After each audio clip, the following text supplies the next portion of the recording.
Wir sind in der Woche vor Fantasy Basel und das ist der letzte Podcast von unserer Sommerpause.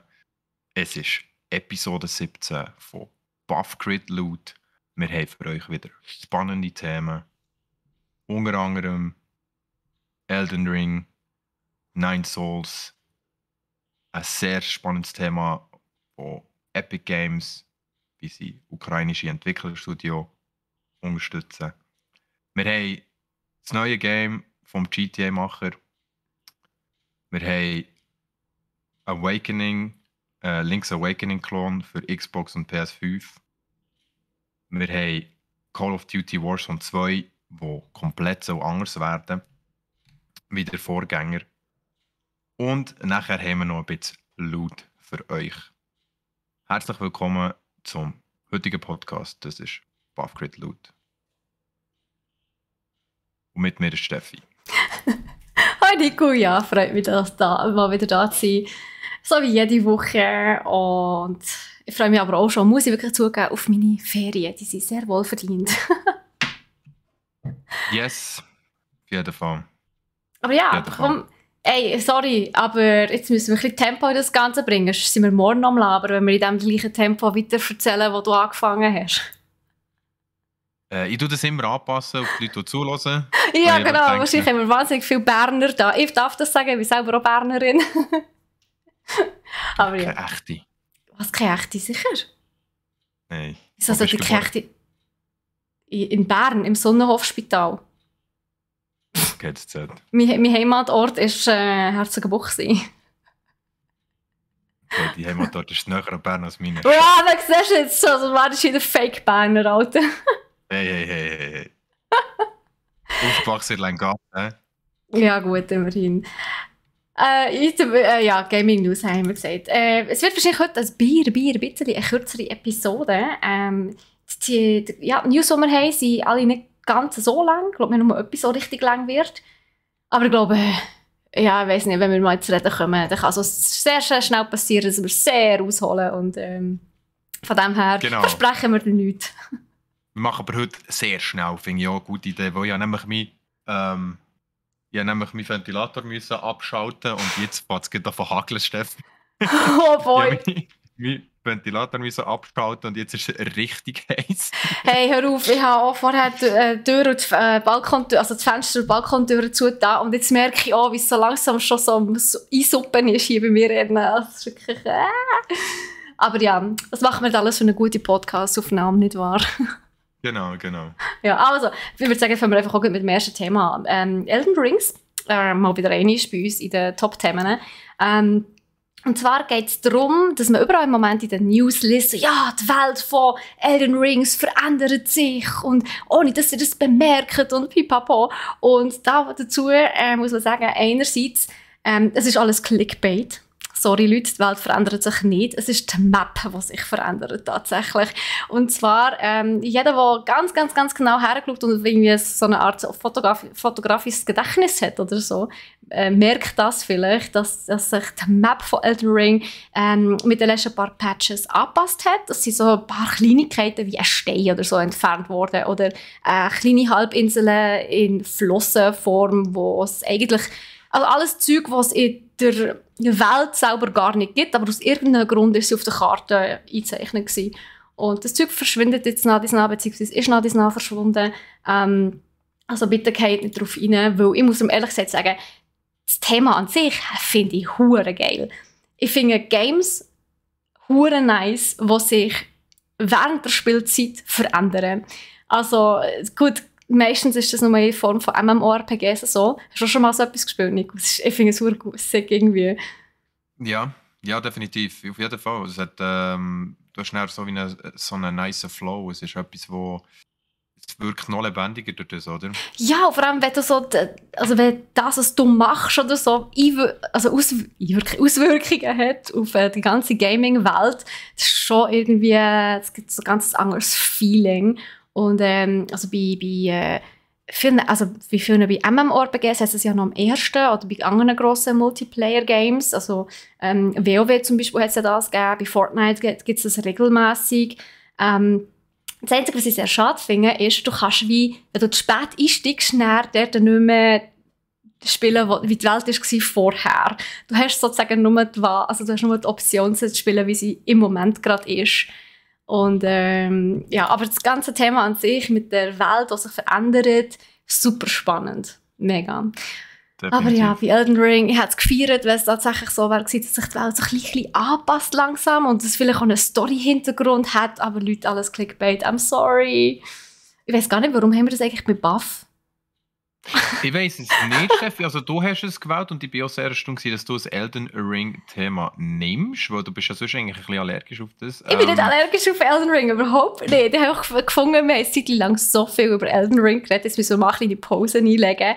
Aber ich finde eben, das Thema, dass sich eben die Welt verändert von einem Game, super spannend. Vor allem heutzutage, so, ja, das easy machbar ist mit Patches und so. Ja. Die ganze Thematik finde ich richtig nice und das ist für mich das Buff-Thema.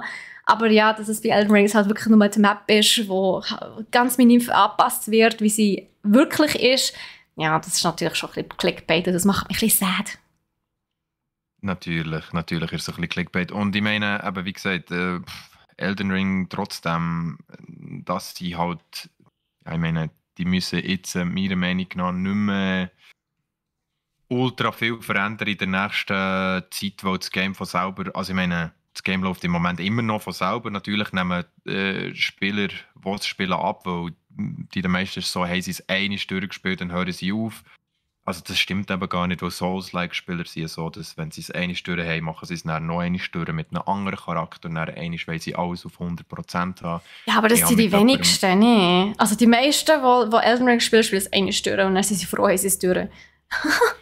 Ich wäre so jemand, ja, auf jeden Fall. Ja, einfach auch wegen der Zeitbegrenzung. Aber ich habe mit Leuten geredet, die haben selber abgemacht. Das ist übrigens ein spannendes Bärli, das zusammenspielt. Und die haben abgemacht, sie wollen 100% schaffen. Also jede Errungenschaft, jeder Ort, jedes Quest und so. Und die sind irgendwie jetzt seit über 190, 200 Stunden oder so dran.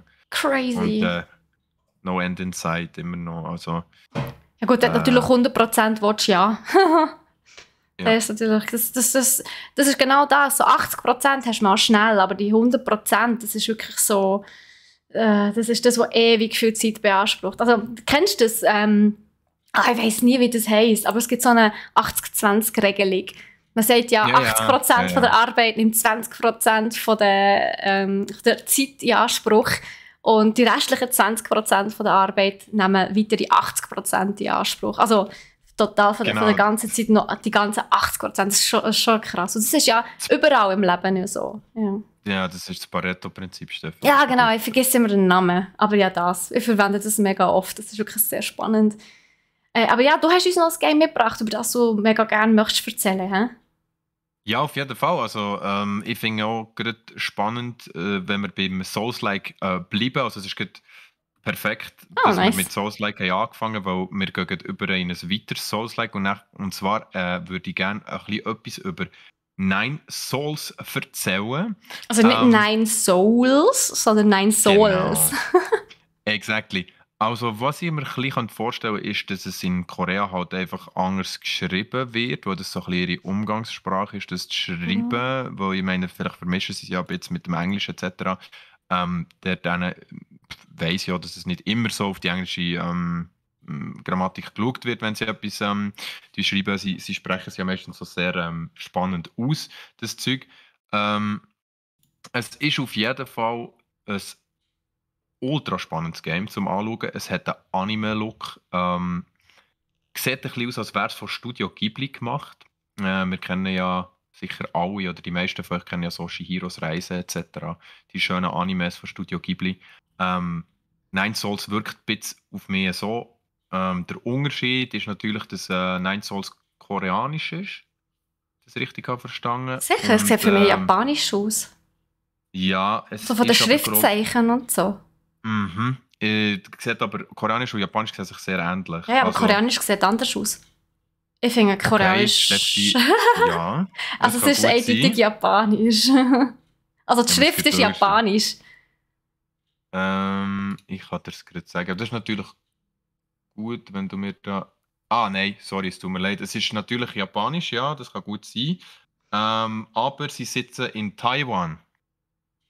Aha. Also Red Candle Games, die es gemacht haben. Also weder koreanisch noch japanisch. Das Ursprungsstudio sitzt in Taiwan.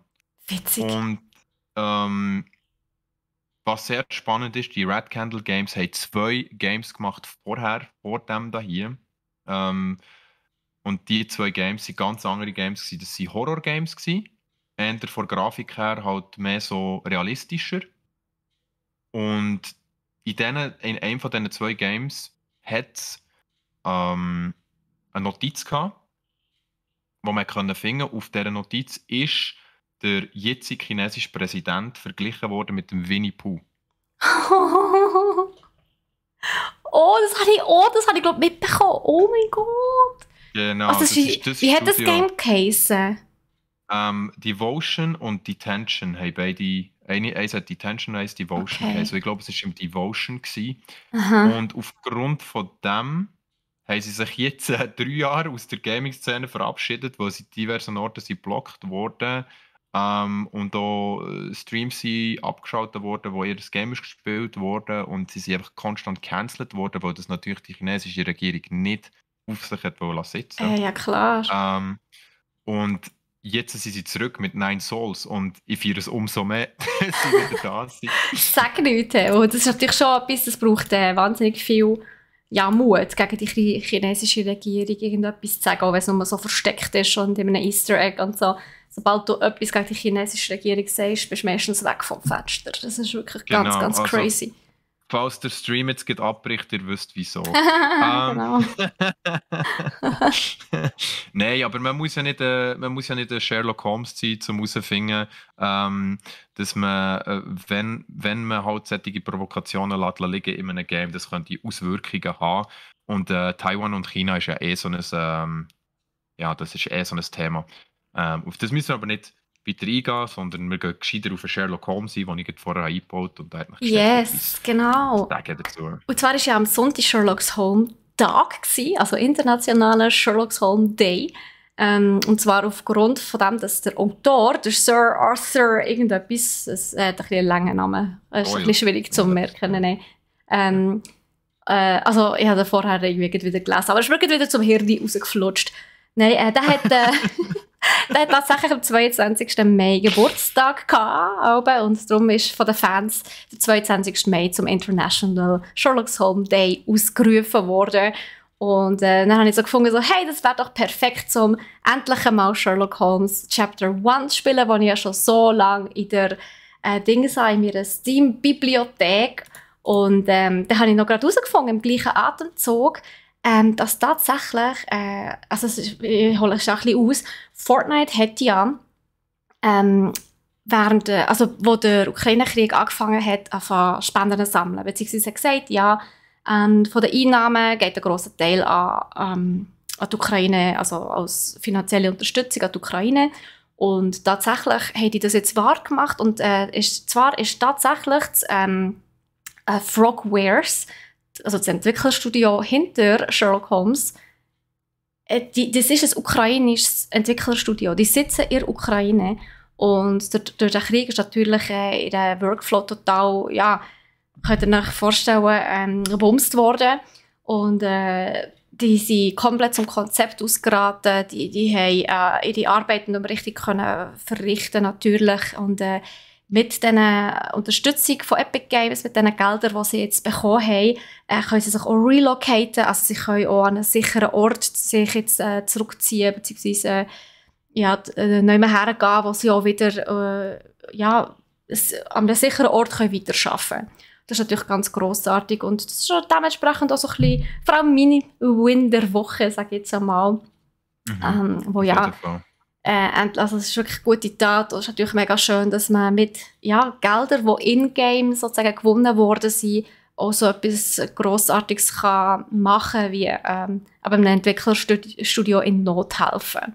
Ja, das finde ich ganz, ganz schön. Und ich freue mich tatsächlich sehr darauf, Sherlock Holmes Chapter 1 morgen zu streamen. Ich habe das schon ein bisschen länger auf in meiner Spielbibliothek.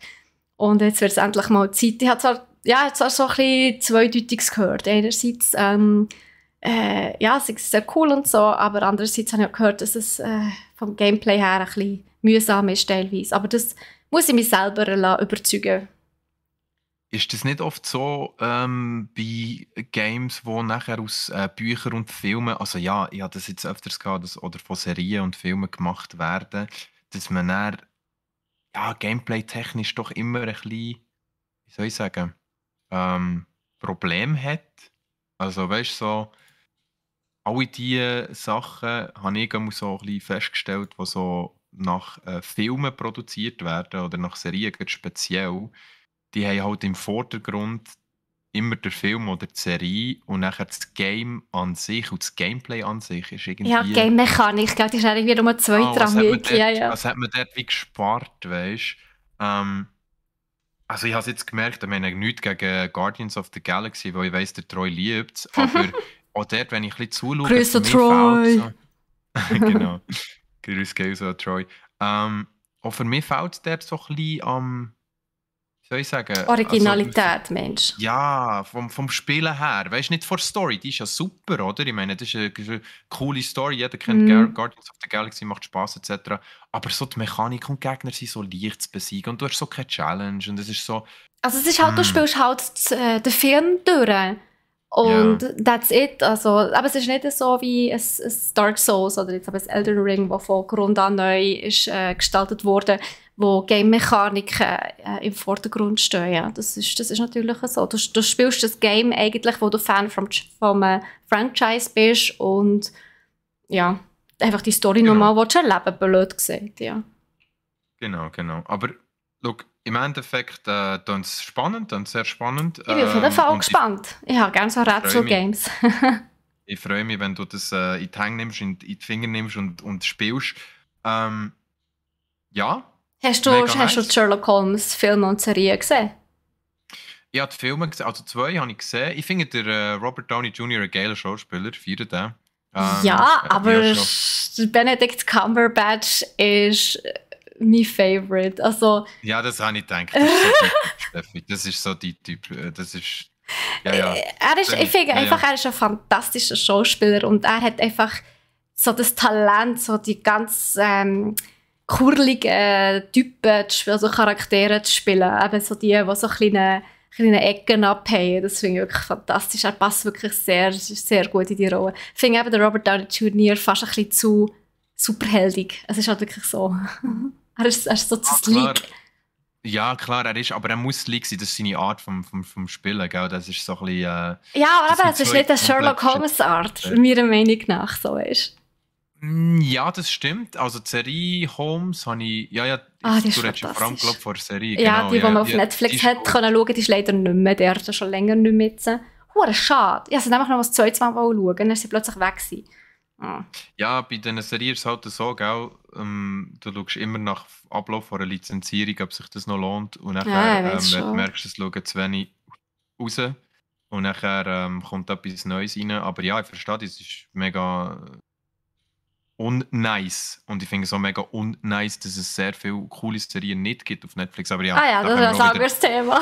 Da wollen wir auch wieder ewig diskutieren. Voll. Aber ja, gehen wir weiter. Wir haben ja noch ein oder andere Crit-Thema, wobei sie auch das so wirklich Crit-Themen. Ich glaube, wir haben ein bisschen eine Durchmischung von Crit und Buff das Mal, also was ja nicht in dem Sinne schlimm ist. Aber es ist so gesagt, er ist ein bisschen Crit, ein bisschen Buff, ein bisschen beides, ein bisschen dies, das, alles. Aber ich muss so schnell, bevor du anfängst, sorry Nico, ich muss schnell eingreifen. Das grösste Crit-Thema überhaupt, das habt ihr ja vorher vom Nico schon angeteasert gehört. Nach dieser Folge sind wir 2 Wochen in der Sommerpause. Es gibt 2 Wochen lang kein Podcast. Und wir haben es uns auch verdient. Absolut. Ja, nach 2 Wochen Pause. 2 Wochen Ferien. Ich freue mich sehr. Wir müssen alle mal ein bisschen den Gring lüften. Es ist viel passiert in der letzten Zeit. Wir müssen alle mal ein bisschen runterkommen. Irgendwo an einem schönen Strand oder an einem anderen Ort einen kühlen Drink genießen und einfach mal den Kopf befreien. Weil es ist mega viel gewesen, mega viel Gutes, aber einfach auch mega viel. Und ich glaube, 2 Wochen, das tut niemand mehr. Und umso mehr könnt ihr euch freuen, wie wir zurückkommen nach diesen 2 Wochen. Wir kommen Absolut. nämlich fresher denn je zurück. Entspannt, erholt und voller neue Games, exakt. Genau. Ja, wie du gesagt hast, Steffi, wir werden eine Sommerpause machen, aber wer auf jeden Fall keine Pause macht, und zwar vom neuen Games entwickeln, ist der alte Entwickler von GTA. Und zwar hat er schon wieder eine neue Idee gehabt und ein neues Konzept am Start. Und zwar Also ist das wer der jetzt? Leslie, Aha, okay, der sorry. Leslie Benzies. Also Achtung, nicht Benzos, Benzies. Leslie ist einer der GTA-Macher ursprünglich.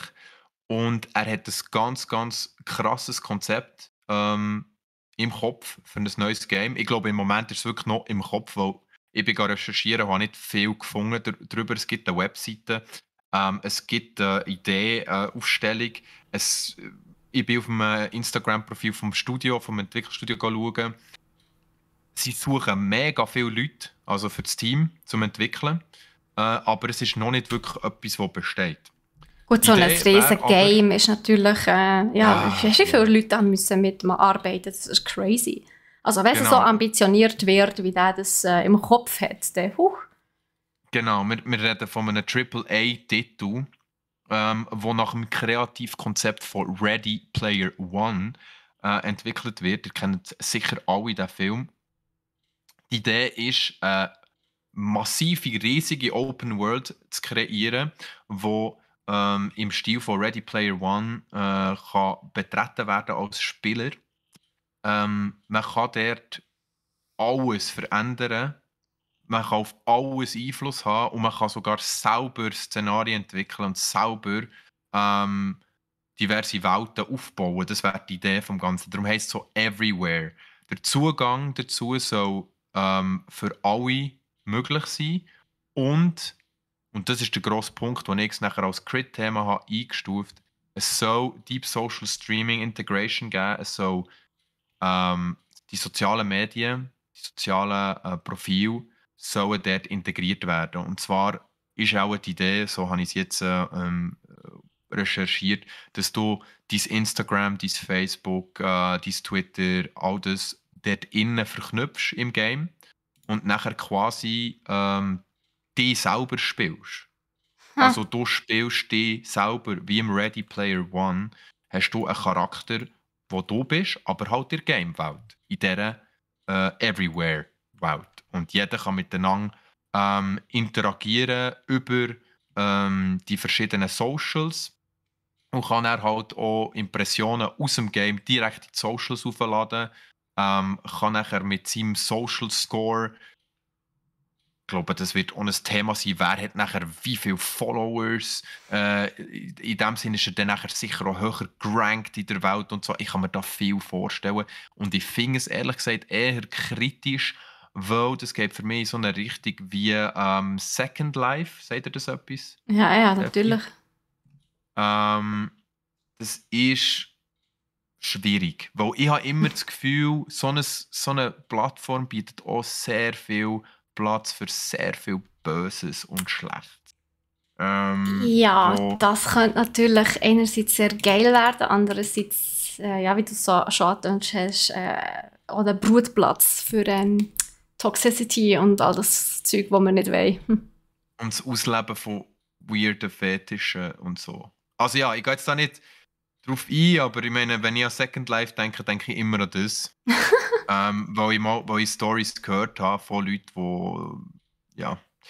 Ich muss Genau. einfach vor allem an das Metaverse denken, wenn ich das höre. Es sollte so ein bisschen wie, als ob es ein Game wäre, das irgendwie mit dem Metaverse verknüpft wäre. Irgendwie so, weißt du. Es sollte ja auch so ein bisschen in Real Life spielen, was ich mitbekommen habe. Also Ja. das Setting, Es wird, vor allem das Game wird ja, glaube ich, auch eben als GTA Killer gehandelt. Und das Setting ist ja sehr, sehr gleich wie eben GTA. Also bist auf der Straße vor einer Großstadt unterwegs mit geilen Kerren und so weiter. Und Genau. ja, weil es natürlich so sehr gleich ist und genauso offen alles Mögliche kannst machen wie bei GTA und sogar noch mehr, ja, dann muss GTA echt schwitzen, ja. Ja, auf jeden Fall. Aber wie gesagt, es ist im Moment noch in den Kinderschuhen. Das Studio, das es entwickelt, heisst Build a Rocket Boy. So Ist geiler ein sehr Name. spezieller sehr spezieller Name für ein Studio, aber eben Rocket Games, Ex-Mitentwickler und sogar, glaube der hat dort eine höhere Position gehabt. Leslie Benson, jetzt habe ich sicher falsch gesagt, wieder, er heißt Leslie Benzies, genau, hat dort zu sagen und es ist sein Projekt. Es steht aber noch nicht viel und wir sind gespannt, wir bleiben gespannt. Ich beobachte es auf jeden Fall mit einem sehr kritischen Auge, kann ich jetzt mal sagen. Ja, vor allem, wenn ich daran denke, es hat ja schon mal so ein Projekt gegeben, ich weiß nicht, ob du das davon gehört hast, wo es hat als grösste und ambitionierte Open World gegolten. Das Projekt, das nennt sich Artemis. Ich glaube, da hat man vor 1,5 Jahren, glaube ich, das letzte Mal davon gehört. Und das ist effektiv ein Game, das so genauso gross sein wie die Welt selber. Also, du musst irgendwie 8400, ich glaube, wenn ich es recht im Kopf habe, Stunden müsstest du laufen, um die Welt einmal zu Fuß zu durchqueren. Also, ja, wirklich sick. Einfach nur durchqueren. Und es soll anscheinend wirklich sehr realistisch werden alles. Also, egal was du machst, es soll den Einfluss haben auf die ganze Welt. Also, wenn du zum Beispiel, also es ist ja in echt auch so, wenn du zum Beispiel in einem Wald eine gewisse Käferart zum Beispiel ausrottest, dass das Auswirkungen hat auf das ganze Ökosystem. Und genau das soll das Game auch wieder spiegeln. Also nicht jetzt das mit den Käfern, das ist so ein Beispiel. Aber eben, es könnte zum Beispiel sein, dass wenn du einen Wolf schießt oder so, dass es eine Überpopulation von Hirschen gibt oder so in diesem Game. Krass. Also es soll sehr, sehr real werden. Und eben enorm gross. Aber eben, es ist so dermaßen ambitioniert. Ich frage mich, wenn wir das nächste Mal von diesem Game werden hören. Also ich rede jetzt von Artemis. Das ist wirklich Ja, sehr speziell. ich habe das folgen, ja. Es klingt gut, aber das ist doch immer so, also ich meine, wenn du in der Games-Welt oder wenn du im Punkto Gaming oder etwas, wie soll ich sagen, es ist das Deus Ex Machina-Prinzip wieder. Der Mensch möchte mit der Technologie an die Natur herkommen und im Gaming probiert man auch immer mehr Naturgesetze, Natursachen und die Welt an sich so gut und so realistisch, wie es möglich ist, zu übernehmen. Ob das gut ist oder nicht, lässt sich jetzt wirklich in den Raum stellen. Es ist auf jeden Fall ein Erlebnis und es ist dann einfach so lange ein Erlebnis, bis kein Erlebnis mehr ist. Und ich habe dort mehrere Kritikpunkte. Und zwar, ist es für dich noch ein Erlebnis, rauszugehen und den Wind auf deiner Haut zu spüren und in den Himmel zu schauen und die Sterne zu sehen, wenn du das auch an deinem PC kannst? Weißt du, Ja gut, solange wir nicht irgendwie 4D VR haben, wird es immer noch etwas anderes aber das sein. wird kommen. Also, weißt du, ja. Ich sage dir nur so viel, Steffi. Ich finde es nicht gut, wenn man die feste Realität probiert zu kopieren in einem Game. Ein Game soll doch auch ein bisschen irreal und irrealistisch können bleiben, weil das ist ja das Nice an Games. Absolut.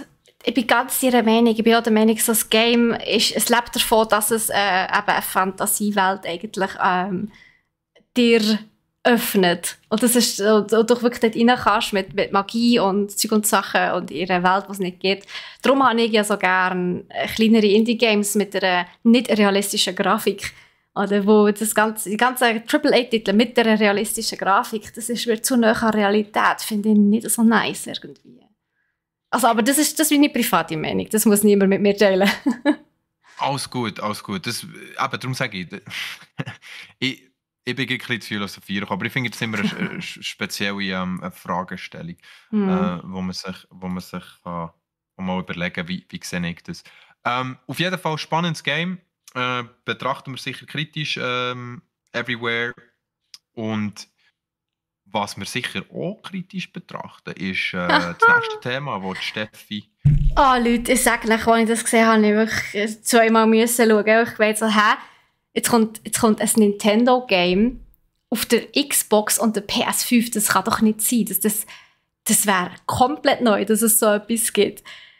Aber es ist, also das Game, um das es sich handelt, ist Link's Awakening. Ihr habt es vielleicht schon gespielt. Link's Awakening ist ein also das Remake ist vor 2 Jahren oder so rausgekommen. Oder 2019, bin mir gar nicht mehr sicher. Und es ist super cute und mega knuffig.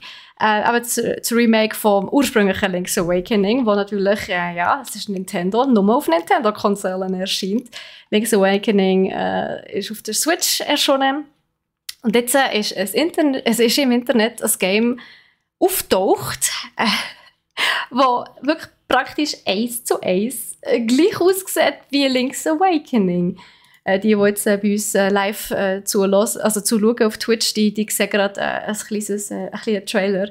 Aber ihr müsst euch wirklich vorstellen, es sieht wirklich genau gleich aus. Also das Gameplay, die Grafiken, die Items, das Menü, es ist wirklich alles fast 1:1 übernommen. Also auch der Schein in der Grafik, oder? Also wenn etwas so eine glatte Oberfläche hat, dann scheint es so. Und es sieht wirklich einfach, also ich war schon ein bisschen geschockt gewesen. Es ist wirklich, es sieht wirklich, also sich inspirieren von etwas, das ist ja voll okay. Aber das sieht halt wirklich genau gleich aus. Also alle, die sich davon selber überzeugen wollen, hey, wirklich, geht auf YouTube, gebt MySpace ein. Also wie MySpace, aber mit L dazwischen und einem T am Schluss. Und es ist wirklich 1:1 das Gleiche. Wie heisst das? MySpace. Also wie MySpace, aber mit einer L dazwischen und einem D am Schluss. Also ist Missing Link. Missing Link, ja. Also es ist wirklich, also... Du dem? Ja, also das ist effektiv auch auf Twitter ein bisschen besprochen worden. Also ja, ist das jetzt schon ein Plagiat? Kann Nintendo da die theoretisch anklagen? Weil es hat wirklich extrem viele Ähnlichkeiten. Aber nicht nur von Grafik her, sondern die Story ist sehr ähnlich, das Gameplay ist sehr ähnlich. Gewisse Sachen, also gewisse Welten, auch Karten, sehen sogar sehr ähnlich aus. Oder? Also schon von den Wegen her, also wo das man muss durchlaufen. Es hat einfach, also es hat alles, was ein Game, also was ein Zelda-Game hat das Game auch. Also es hat auch Währung, Geld in den Töpfen und so. Gut, das haben mittlerweile viele Games. Und ja, das ist halt so die Frage. Wenn ist ein Zelda-like Game noch ein Zelda-like und wenn ist es schon ein Klon? Also ich spiele zum Beispiel im Moment Tunic und Tunic ist auch ein Zelda-like, das sieht man sehr gut. Man spielt einen kleinen Wolf, der hat eine grüne Rüstung an, aber that's it. Damit hat es sich eigentlich auch schon ein bisschen mit dem ähnlichen Stil, ausser dass halt das Game einem überhaupt nicht an die Hand nimmt und überhaupt nicht erzählt, was man muss machen. Und das erinnert einem so ein bisschen an die Early-Phase der Zelda-Titel. Und ja, bei dem ist es halt einfach, es ist so 1:1 gleich mit den gleichen Waffen. Sorry, aber was soll das? Also ja. Das ist halt schon ein Affront, finde ich. Das ist so wie ein... Also ganz ehrlich, es ist eine Provokation. Ich sehe es ein bisschen als eine Provokation. Ich finde so Zeug immer schwierig. Ja, das ist halt die Frage, ist es eine Provokation, weil sie es einfach geklaut haben, frech, oder ist es Hommage? Wie sehen es die Zelda-Fans? Finden die es jetzt irgendwie cool, dass sie auch endlich mal ein Spiel, das wirklich aussieht wie ein Zelda-Game, auf der Xbox oder der PS5 spielen? Oder ist das dann gleich? I don't know, es ist einfach so ein bisschen...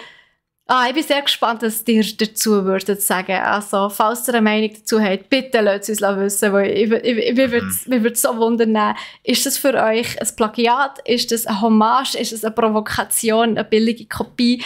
Was haltet ihr von diesem Game, wenn ihr das seht? Weil es ist wirklich...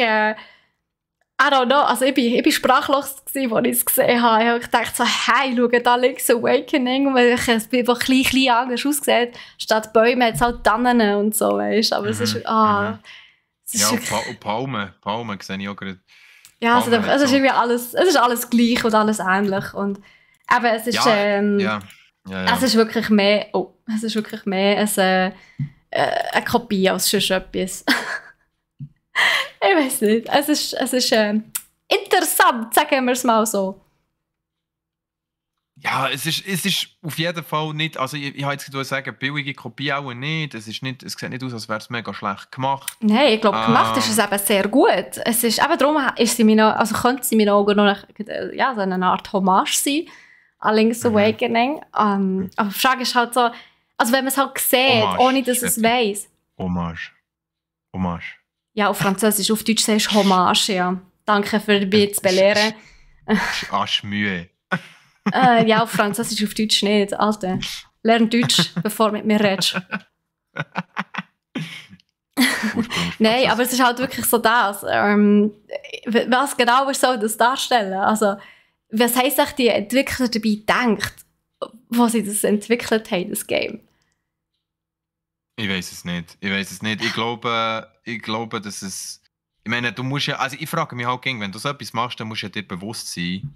Musst du dir wie bewusst sein, okay, es könnte sein, dass das nach hinten losgeht und dass es hure Shitstorm gibt und dass wir vielleicht sogar verklagt werden, weil wir. Aber vielleicht hast du das auch vorher mega gut abgeklärt, weißt du, dass du wie gesagt hast, das und das können wir mitnehmen. Die haben das nie rechtlich abgesichert, wir können das wie klauen. Muss ich wie nichts dagegen machen. Finde ich immer sehr spannend. Ich frage mich, was sich ein Entwicklerteam bei dem überlegt. Mhm. Weil, also wäre jetzt überhaupt nicht meine Intention, ein Game zu machen, das ultra gleich ist wie eins, was es schon gibt. Aber ja. Gut, das einzige Gute ist, man kann es endlich auf der Xbox oder PS5 spielen und nicht mehr nur Gut, ja, noch das auf der stimmt. Switch. Gut, ja, das stimmt. Das stimmt. Also alle, die gerne mal ein Zelda-Game gespielt hätten, aber nicht haben können, weil sie keine Switch hatten oder sonst keine Nintendo-Konsole, ihr dürft euch freuen, es gibt endlich ein Nintendo, also ein Zelda-Game auf den anderen Konsolen. Yay! Aber ja, Ja, hat für und sich auch hohen Damage, also wirklich critted hard. auf jeden Fall ist es sehr ein Crit-Thema. Und sonst, wenn ihr, eben, wie gesagt, noch gerade sagen, falls ihr noch nicht Switch habt, die gibt es übrigens bei uns brack.ch auch zum Bestellen. Bei uns kann man also auch eine Switch kaufen, falls ihr jetzt noch keine habt. Geht schauen. Wir haben, so viel ich weiss, noch genug. Wir haben sogar Link's Awakening Remake. Na, schau jetzt. Siehst du? Das ist doch tipptopp. Da werdet ihr sogar am Start. Ja. Mit dem Original, ohne Plagiat. Aber ja, vom einen Crit-Thema zum nächsten. Du hast auch noch etwas für uns. Genau, und zwar ein Original, bleiben wir gerade bei den Original. Das Original war damals auch Call of Duty Warzone, wo es rausgekommen ist. Und zwar das Original unter den Battle Royals. Ist zum Glück das erste Battle Royale, das wir in diesem Podcast ansprechen. Der letzte war ja voll mit denen.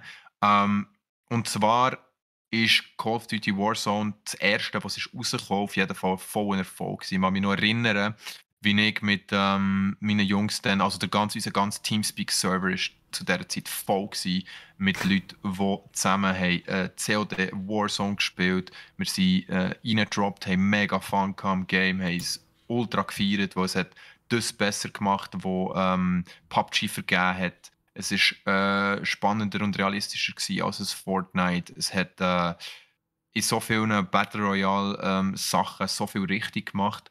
Und wir haben ultra viel Zeit und ich habe ultra viel Zeit investiert ins Warzone, damals ins Ace. Und es gibt immer noch mega viele Communities, die Warzone spielen. Es gibt sogar, ich glaube, in diesem Genre und bei diesem Spiel mega viele Leute, die nur das spielen. Also Call of Duty, Warzone und nichts anderes. Und das sind meistens die Hardcore-Gamer von Call of Duty, die wirklich nichts anderes spielen. Die spielen das und dann haben sie noch ein anderes Leben. So Job und Familie, Warzone. ja voll. Ja, genau. Ja. Genau. Und jetzt ist es aber so, dass angekündigt wurde, dass Warzone 2, wo rauskommt, komplett anders wird. Also komplett anders, das heisst, es gibt zum Beispiel, wir gehen mit ein paar Beispielen. Es wird zum Beispiel in-game schwieriger sein, Loadouts zu bekommen. Das heisst, Loadouts, für die es nicht kennen, das sind die Drops, die vom Himmel abkommen. Und dann bekommt man quasi seine vorgefertigten Klassen, die man brauchen kann, die man ausrüsten kann. Und die wird jetzt schwieriger, die werden schwieriger sein zu bekommen. Ich weiß nicht, warum das ist. Vielleicht ist es abused worden, keine Ahnung. Und es wird sogenannte Strongholds geben. Das heisst, die Spieler werden auf der Map verschiedene Orte haben, die befestigt sind und besetzt sind von KI-Gegnern. Das heisst, man muss zuerst die KI-Gegner besiegen, um nachher dort können, zum Beispiel eine Bombe zu entschärfen und so der Quest zu erfüllen, sagen wir mal, der On-Map-Quest, wo einem nachher gute Waffen und ein Geld einbringt. Ich bin der Meinung, das habe ich jetzt auch schon gesehen bei Battle Royales und das funktioniert nicht so gut und es muss nicht unbedingt sein im Fall. Wie gesagt, das ist schon der erste Punkt, warum ich wieder finde, muss man da das Rad neu erfinden. Aber ja, es geht weiter. Rüstungsplatten können jetzt nicht einfach so eingesetzt werden. Die es spielen, wissen ja, Rüstungsplatten findet man auf der Map und die kann man einsetzen, 3 an der Zahl, und dann ist man ausgerüstet. Nein, das stimmt nicht, es sind 2, glaube ich, bei Warzone, bei Apex sind es 3. Auf jeden Fall, man kann sie direkt quasi in die Weste reinstoßen und dann ist man wie geschützt. Und das ist jetzt beim zweiten Teil nicht mehr so. Und zwar muss man zuerst eine Tasche finden, wo man die Rüstungsplatte rein tun kann. Ich kann mir vorstellen, dass das mega viele rote Köpfe wird geben, wo einfach jeder sagt, but why? Also einfach im Sinn von, warum jetzt? Was bringt das? Es werden einfach viel mehr Leute viel früher sterben, weil sie keine Rüstung hatten und die recht schnell Rüstungstaschen gefunden haben, sind einfach lucky. Ich weiss nicht, wo da der Spass dran bleibt. Wenn ihr mir sagt, dass die Wartezeiten so verkürzt, dass sie Apex-Style sind, dass ich nur noch auf OK Go drücken und dann geht es sagen und schreiben 30 Sekunden weniger oder 20 Sekunden, dann bin ich wieder in einem neuen Game. Dann okay, können wir probieren. Aber so wie ich weiss, ist Warzone immer zuerst Lobby reindroppen, dann in der Lobby warten, dann der Countdown, nachher nochmal Ladebildschirm. Also ich kann mir nicht vorstellen, dass das irgendwie den Gameflow wird verbessern. Zudem haben wir ein begrenztes Inventar. Oh Gott, es wird immer schlimmer. Ja. Und jeder Spieler sollte einen Rucksack bei sich tragen, der aber nur noch begrenzt Platz für Gegenstände bieten soll. Ja, klingt ein bisschen nach Escape from Tarkov. Ja, oder PUBG hat das doch auch gar nicht. PUBG hat das auch gehabt. Ja, genau, bei PUBG hast du ja auch immer genervt wie 7, dass du einfach keinen Platz mehr hast. Warum? Wieso? But why? Once again, also ich verstehe es nicht ganz. Es gibt dann noch kleinere Anpassungen, also die genannten Pro-Perks, die man aufleveln kann. Die kommen wieder. Das ist eigentlich nicht so schlecht, die waren aber noch cool gewesen. Da hat man zum Beispiel ein schnelleres Sprinten, schnellere Nachladen, schnellere Nahkampfangriffe, bessere Rüstung, das können aufleveln. Hat man sich halt immer für 3 müssen entscheiden, so viel weiss, von glaube 9 verschiedenen. Nachher ein Schiessstand, wo ihr könnt Waffen ausprobieren und Loadouts. Das ist sicher sehr gut, weil die COD-Fans wünschen sich das schon lange. Einfach auch zum Üben. Also, es ist wirklich so, ich mache das leider nie, aber ich habe wirklich Kollegen, die gehen viel auf einen Schiessstand. Also es gibt auch im Apex einen und gehen dort einfach üben schiessen. Ja, das Aiming üben, ja, das hilft eben schon. Genau, dass sie mal etwas treffen. Dann, ja, komm, geh ein bisschen üben, Nico. Das ist sicher gut. Genau. Und nachher die Waffenaufsätze gibt es nur noch 5 statt 8. Warum auch immer. Slide-Canceling sollte es nicht mehr geben. Ja. Was ist Slide-Canceling, für die, die es nicht wissen? Slide-Canceling ist sehr speziell. Also ich habe das auch erst gelernt im Apex und ich kann es immer noch nicht. Das ist eigentlich, wenn du den Slide in Mitte vom Slide kannst du ihn canceln, indem du eine Taste drückst. Und zwar, ich bin nicht mehr gerade sicher, was es war, aber ich glaube, wenn du mit im Slide wieder fast anfangen, wenn du Gump bist, glaube ich. Also die Leertaste? Ich glaube, Leertaste auf, okay. Genau. Und du machst einen Slide-Cancel und mit einem Slide-Cancel bist du irgendwie schneller vor, als wenn du nur sliden. Also, ja, wo wenn du slidest, musst du ja wieder aufstehen nachher, oder? Das ist halt so... Sliden ist nicht immer gut. Es ist ultra kompliziert und ich frage mich manchmal, was sich die Leute überlegen. Aber Slide-Canceling ist ein Ding, auch im Apex übrigens. Da gibt es auch Jump Cancel. Also du kannst irgendwie Oh, wenn weird. du so eine wenn die so eine wenn die so eine wenn die so eine wie nennt man die? So einen Sprungturm. Du hast so Sprungturm und du hast auch so Plattformen, die dich zu anderen Plattformen überspicken. Und du kannst innerhalb von dem Range, wo du gespickt wirst, kannst du eine gewisse Kombination an Tasten machen und nachher tut es dich aus der Flugbahn driften. Und du kannst wie auswählen, wo du herfliegst. Und das ist Yeah, auch wir spielen gegen jenste Physik. Fantastisch. es ist wirklich so, hey, wenn überlegst du dir das, Mann? Ich bin einfach nur, wenn ich am Zocken bin ich am Zocken und ich habe Freude. Und ist dir Mm, irgendwie langweilig geworden? Oder weißt du, also, Zufall. ich weiß es nicht. Ich weiß es nicht. Auf jeden Fall, ja, wir sind abgedriftet. Die alle Änderungen gibt es im neuen Warzone 2. Ob wir das gut finden, ich glaube eher nicht. Aber, hey, wer weiß? Ich meine, Vielleicht wird es schon ja alles besser. die Super League führt jetzt so ein K.O.-System ein. Könnte ja auch gut sein, weißt du, ich meine. Uiuiui, ja Äh, gut. Warten wir ab, was da auf uns zukommt. genau.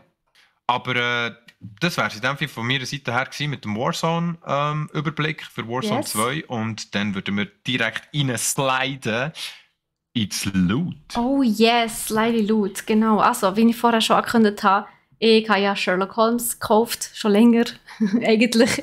Und das werde ich jetzt endlich mal spielen, und zwar morgen im Stream hier bei brack.ch. Also könnt ihr morgen am 3. wieder reinschauen. Und wir haben noch etwas anderes ganz Wichtiges. Und zwar, ich habe mir Anfang dieses Jahr 2 neue Monitore gekauft von AOC. Jetzt muss ich überlegen, wie sie heißen. Q27G2SEU. Also, ja. Wir verlinken es euch in den Shownotes auf jeden Fall. Und Best Monitor, wir wollen euch best. das, genau, wir wollen euch den nicht vorenthalten, weil der ist mega abgeschrieben im Moment. Und zwar von ursprünglich 370 Franken, glaube ich, auf 200. Und das sind 2 fantastische Monitore, also wirklich 27 Zoll, WQHD Auflösung, 165 Hertz, also wirklich, ja, für mich wahrscheinlich zu OP sogar schon fast, die Monitore für das, was ich sie brauche. Aber ich habe eben auch neue gebraucht und ich bin sehr, sehr happy mit ihnen. Und für den Preis kann man effektiv zuschlagen. Ja, also es ist fast 50% abgeschrieben. Also ja, falls es euch interessiert oder mal denkt, so, neue Monitore, das wäre mal wieder etwas, geht in die Shownotes, wir verlinken sie dort verlinken. Ja, auf jeden Fall. Also es ist eine Investition wert. Ich bin schon am Liebäugeln gewesen damit. Ich habe also auch schon, ich muss ganz, ganz ehrlich zugeben, Steffi, auch schon einen im Warenkorb. Also ich kann das einfach, also ich muss sagen, weißt du, der Rand ist schon schön dünn, das ist etwas, was ich unbedingt wollte. Meine alten Monitore, sie waren wirklich noch so alte Büromonitore gewesen, weißt du, mit so einem fetten Rand und so. Das habe ich so nervig gefunden. Und die hat so einen schönen, schmalen Rand. Sie sind ja mega so elegant. Der Fuß ist so. Du darfst einfach nicht am Monitor rütteln. Aber ja, wenn du das machst, bist du halt selber schon dann umgekippt, oder? Aber sonst ist er recht solid. Also ich finde ihn super. Ich habe Freude. Also es ist jetzt vielleicht nichts für ASMR-Streamer, die sich mal über das Pult beugen und alles umkehren oder Du redest, glaube ich, eher von diesen Kiddies, die rumbrüllen und Controller an die Wand schmeißen und mal mit die Faust in die Monitor reinhauen, weil sie aggro werden, weil sie in Fortnite verloren haben. Ich glaube, du redest von denen. Das kann da sein, natürlich, wenn man ein bisschen heftiger überreagiert und ein bisschen, oder auch von, wenn ihr tanzt vor dem Monitor oder wenn ihr eure Zumba-Lektionen habt oder Ich glaube, Fitness das macht nichts. Weil du längst ja den Monitor nicht an, wenn du Zumba machst oder Just Dance. Aber du kommst vielleicht um und nachher weißt du, Bodenvibration und Alter, wenn du auf ein Trampolin stellst, ja, natürlich, kippt er um. Dann kippt aber jeder Monitor um. Nein, der Monitor. Ja, auf jeden Fall ist eine Investition wert. Hey, nein. Hat einen Clown gefressen zum Morgen. Steffi, lass jetzt, wenn du es nicht bist, muss ich sein, gell? Also, wir müssen hier ein bisschen abwechseln mit Joke Master. Fair enough. Nein, ich habe Ohrenschmerzen des Todes. Ich kann gerade nicht Joke Master sein. Ja. Auf jeden Fall. Ohrenschmerzen des Todes bekommt ihr sicher nicht, wenn ihr den Monitor kauft. Das ist wirklich ein gutes Angebot. Aber wie gesagt, ich habe auch schon in meinen Warenkorb gehabt, weil ich meine, 199 statt irgendwie über 400, ja, oder fast 400 Stutz ist einfach super. Es ist ein super Angebot und es ist ein super Monitor. Von dem her kann man da gut und gerne ein bisschen Werbung dafür machen. Und dann hast du noch ein zweites Thema, oder? Ein Loot. Habe ich vorher schon erzählt. Ja, darum gehen wir jetzt gerade zum Abschluss. Und zwar, Leute, wir sind an der Fantasy Basel. Das hätte ich fast gesagt Mittwoch, aber am Mittwoch fährt Fantasy Basel ja gar noch nicht offiziell an. Aber vom Donnerstag bis zum Samstag, wir sind alle 3 Tage dort vor Ort. Kommt vorbei, unbedingt. Halle 2.0, Stand 160. Können wir Hallo sagen. Kommen zu uns in den Shop gehen, coolen Merch posten. Und ja, wie das letzte Mal. Falls ihr mehr Infos wollt, hört einfach die letzte Episode nochmal. Dort haben wir euch alles von A bis Z erzählt, was ihr müsst wissen zu unserem Stand. Und dann wäre es das eigentlich von unserer Seite für heute. Wir hoffen, euch hat die Folge wieder gefallen und wir würden uns sehr freuen über eine positive Bewertung. Genau. Merci vielmals. Seid ihr hier gewesen? Habt ihr zugelassen? Egal. Merci vielmals. Und ich wünsche euch auch eine entspannte Woche. Wir sehen hoffentlich an der Fantasy Basel. Wir sind auf jeden Fall dort. Einen schönen zusammen. Ciao zusammen. So, perfekt. Also. Ihr Lieben, wie geht's euch? Merci vielmals, Hörli-Mann. Merci vielmals. Und die Jasmin ist gesehen, habe ich da. Ja, voll. Die Lisa hat noch ein Follow da gelassen, aber sie hat auch nicht verstanden, was wir gesagt haben.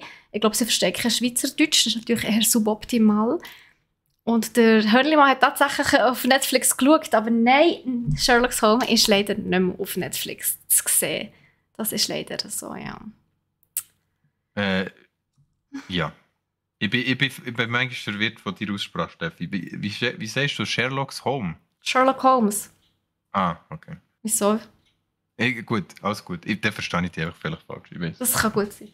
Ja, das ist so. Hey, schau schnell aus dem Fenster raus. Holy shit, das ist schon vorher alles gehört, gedonnert. Also, what? Weißt du, das ist ja lustig. Jetzt, wo der Podcast fertig ist, kommen sie alle. Jetzt sind 5 neue gekommen. Finde ich das eigentlich lustig, immer nach dem Podcast reinzudroppen. Ich habe sicher die ganze Zeit schon zugeschaut oder zugelassen, aber jetzt, wo wir uns verabschieden sind, wollen alle noch Tschüss sagen. Das ist doch auch schön. Das ist mega herzig. Ich war am Lurker, weißt du? Wir machen kein Lurker-Calling hier. Ah, das geht's? Ja, das ist so ein Ding. Das ist so nervig.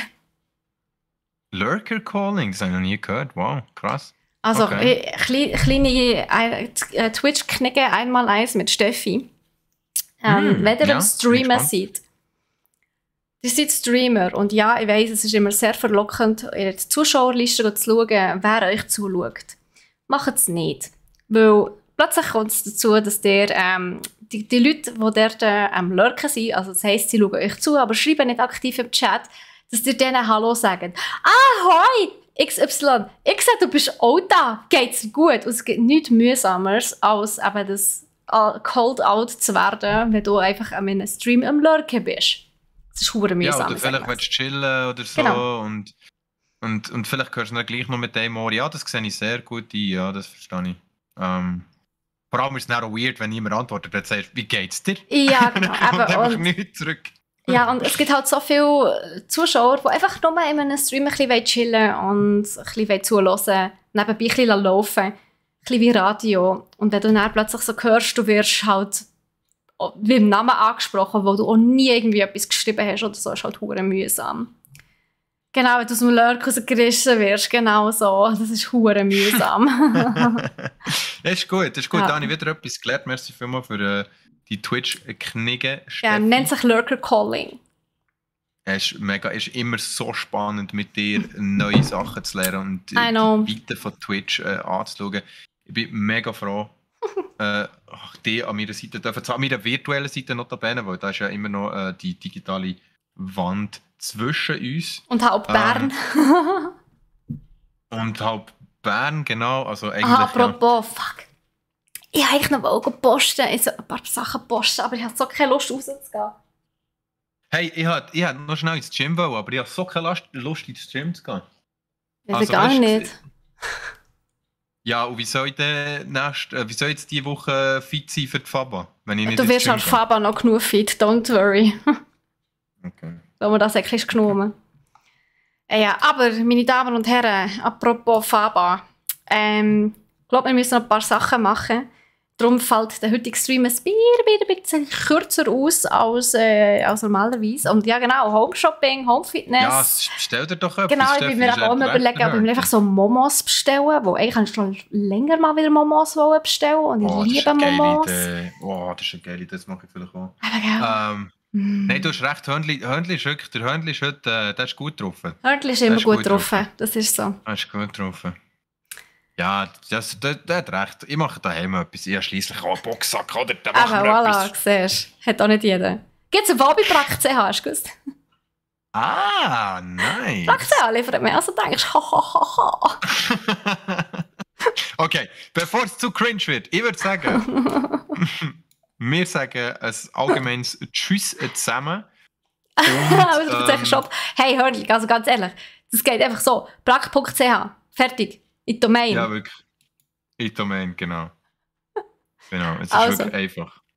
Yes. Hey, wir wünschen euch. Es war unser Tag und schönen Abend zusammen. Yes, habt euch Sorge, bleibt gesund, kommt an die Fantasy Basel uns Hallo sagen und bis zum nächsten Mal. Bye bye. Bye bye. Landing Screen und noch ein bisschen Musik.